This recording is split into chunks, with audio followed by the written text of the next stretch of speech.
Magandang umaga po sa ating lahat at higit sa lahat sa ating senior pastor, Pastor Jan and Pastor Lilia, for giving me an opportunity to share the next topic in line to the message that is put the Word of God into practice.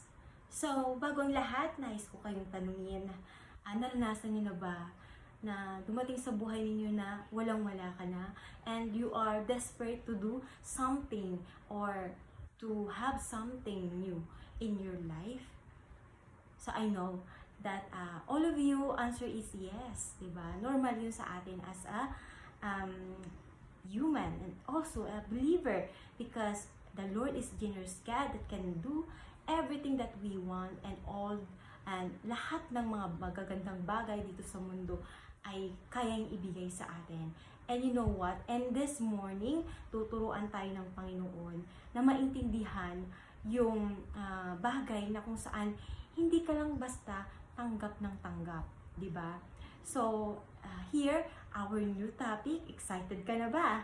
So, ngayon ang ating topic ay patungkol sa receive and it will become you. So, why receive and it will become you?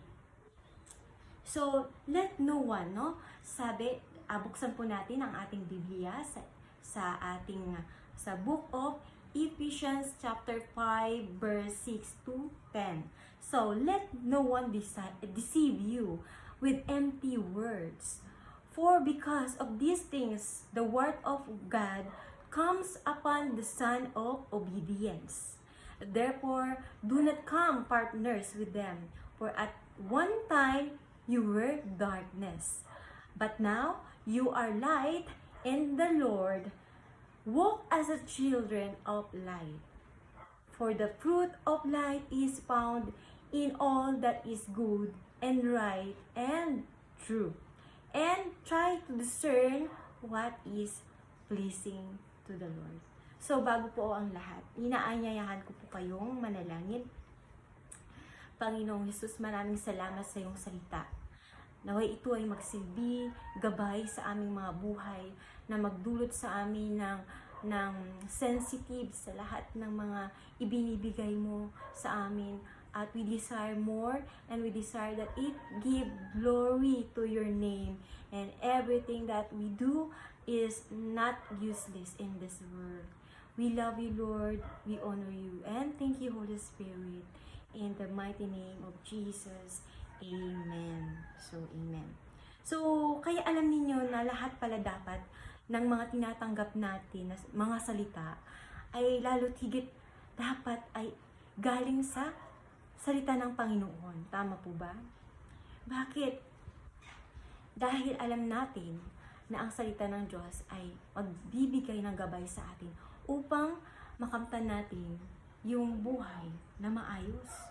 Diba? Sino ba naman ang ayaw ng maayos? Sino ba naman ang ayaw ng maganda? Diba? Lahat naman tayo gusto ay maganda, maayos, maaliwalas. Diba? So ngayon, mayroong tatlong bagay na kung saan ay talagang normal na nangyayari sa atin bilang isang believer, no? Na kung saan there is a three result of receiving things that is not aligned with the Word of God. So, ano-ano ang mga ito? So, number one is spiritual instability. So, in spiritual instability, it is kind of compromising God's Word. Can lead to spiritual instability and vulnerability to deception. Bakit kaya? So, for example na lang, matagal ka ng believer. Alam mo na yung mga tama. Alam mo na yung mga bagay na hindi mo na dapat gawin. Pero dahil napapalibutan ka ng mga bagay na tingin mo ay normal naman yan, nangyayari sa mundo, as a believer, hindi ka doon makaalis. No? For example na lang, dyan sa cellphone mo, dapat ang laman yan ay mga patungkol na lang sa salita ng Panginoon. But still, your cellphone has what we call this, the worldly song, 'di ba? 'Di ba? Ikaw mismo isang mananampalataya. Nalulungkot ka, 'di ba? Instead na sana dapat ay yung patugtugin mo o yung pakinggan mo yung mga galing sa Panginoon, pinapakinggan mo pa din yung mga worldly song, 'di ba? Kaya ito yung nagdudulot ng instability sa iyong connection sa Panginoon. Kaya naman ayaw ng Panginoon na tanggap lang tayo ng tanggap. Lalo't higit yung mga alam natin na kapag tumatanggap tayo, 'di ba, sa mga mensahe na alam mo yung word na ibinigay sa iyo ay parang nagko-cause ito ng confusion. So anong gagawin natin, no? Ang gagawin po natin, bubuksan natin ang ating Biblia. Titingnan natin kung tama ba yung kanyang sinasabi. No, hindi tayo gagawa sa sarili lang nating isip o magtatanong tayo kung kahit kanino. Kasi ang lahat ng katotohanan ay nakasulat sa Biblia. So pangalawa, no? Loss of divine guidance. So ano nga ba yung loss of divine guidance? So ignoring God's word can result in losing divine guidance and direction.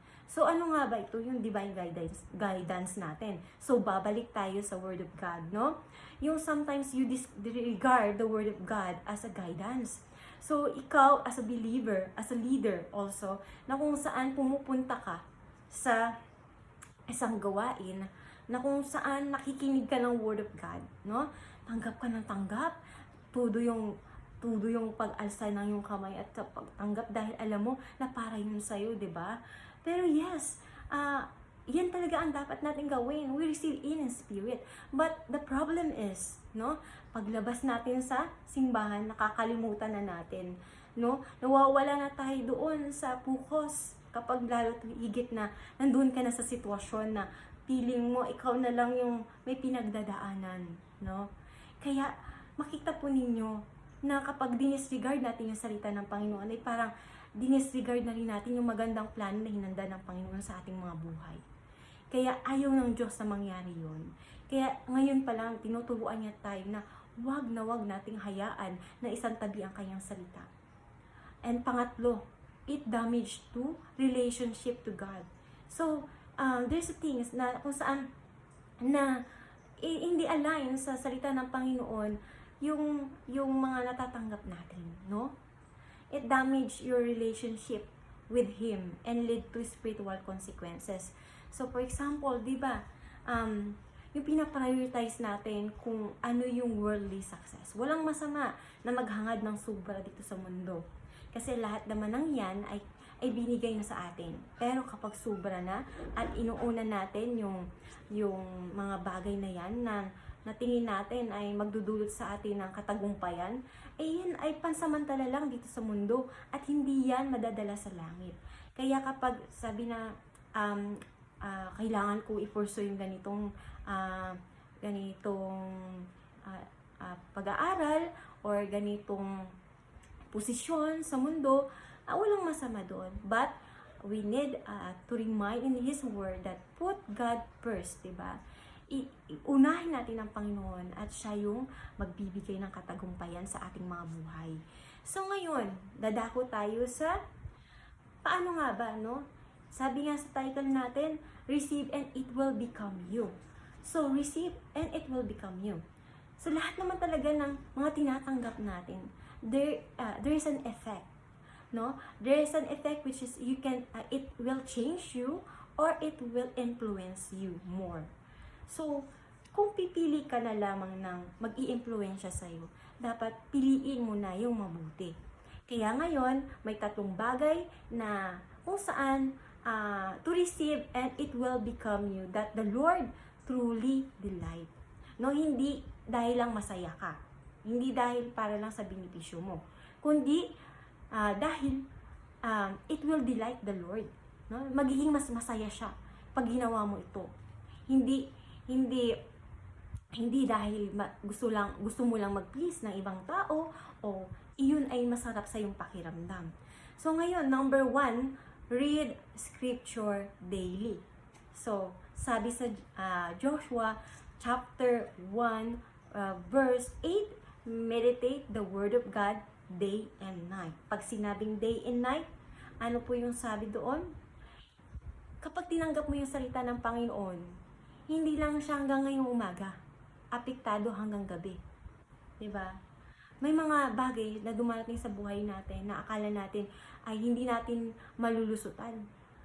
Pero, nung nakita mo yung salita ng Panginoon na talagang tumalima sa iyong puso, talagang hanggang gabi ninanamnam mo siya. Salamat Panginoon dahil buong araw to kahit pagod ako, ay nagkaroon pa rin ako ng kalakasan dahil sa iyong salita. Kaya, mapupunuan ka palagi ng pasasalamat. Unlike kung nag-e-entertain tayo ng mga bagay na hindi naman nagdudulot ng kabutihan sa ating sarili. Lalo tigit, for example, pagising sa umaga, di ba, cellphone agad yung hawak mo. Di ba? Instead yung Biblia na kung saan magbibigay sa'yo ng kalakasan at katagumpayan sa buong araw na yan. No? So, pangalawa, meditate on God's Word. Ayan. So, babalik pa rin tayo sa salita ng Panginoon. Hindi tayo ililiko ng salita ng Panginoon. Dito tayo mas pagtitibay ng kanyang salita. Kaya, yan po yung matibay na ibinibigay sa atin dahil dito sa mundo, iba't ibang klase na ng mga paniniwala na maaring ikaw na mahilig mag-scan ng iyong Facebook, ay marami ka dyang makukuhang mga ideas, negative. Instead na entertain mo yung mga negative na yan, bumalik ka sa salita ng Panginoon. And i-meditate mo to. Namnamin mo to. Kainin mo to kung kinakailangan. Kasi ito talaga yung ating kalakasan spiritual. Dahil kapag mahina ang iyong spiritual, mahina rin, di ba? Mahina rin nararamdaman mo, may nararamdaman ka na, masakit ang ulo mo, may mga bagay na panghihina na nararanasan ka sa iyong mga katawan, that is the result of our choices. And finally, number 3, ito po yung apply God's Word to your life. So, mahalaga po talaga na lahat ng mga tinatanggap nating salita ng Panginoon, at lalo tigit kapag nagpapatrain po tayo, ina-apply po natin yan sa ating buhay. Diba? Ang pangit naman na nagpapa-advise ka sa iyong mentor, tapos nakadesisyon ka na. Diba? So, parang opinion na lang yun, hindi na siya part ng iyong maayos na desisyon sa buhay. So, parang nag-inform ka na lang, and then, okay na. Diba? So, mahalaga po talaga, kapag willing ka magpaturo, gagawin mo to. Dahil alam mo, na ito yung tunay na magre-resulta na maganda sa iyong buhay. Kaya nga po sabi niya sa kanyang salita in Philippians chapter 4, verse 8 to 9, no? And now, dear brothers and sisters, one final thing.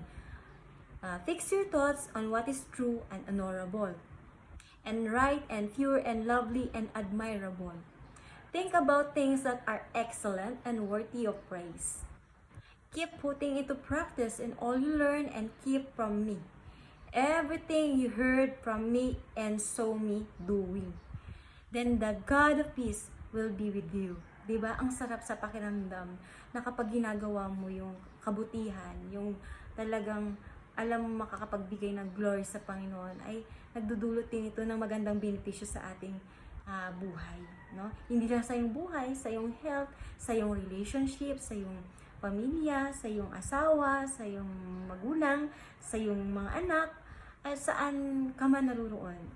All aspect of your life are affected sa iyong tayo at lakad sa Panginoon kapag ina-apply po natin ang kanyang salita sa ating mga buhay. Kaya ngayon po, inaanyayahan ko po kayong tumayo, tayo po'y manalangin. Sige po. Maraming salamat po, Panginoong Hesus, sa iyong salita ngayong umagang ito. Naway ito'y magdulot ng eye-opener sa aming mga mata na, Panginoon, hindi dapat pala namin tinitake advantage yung pagtanggap ng salita mo, kundi dapat ito ay ina-apply namin, nakikita ito sa aming mga buhay. Nang sa ganun, Panginoon, ay mas marami pa na mag-desire na mga hindi pa nakakakilala sa iyo, na sumunod sa iyo, Panginoon, through our life, because we believe that our life is a light and salt of this world. And Lord, I pray na itong mensahe na ito, Panginoon, ay hindi mawala sa amin, at ito po ay iyong siliwan ng iyong banal na espiritu at magdulot ng malaking pagbabago sa aming mga buhay. At dalangin ko rin po, Panginoon, na hindi lang matinding pagbabago sa aming mga buhay, kundi Lord, maging sa aming spiritual.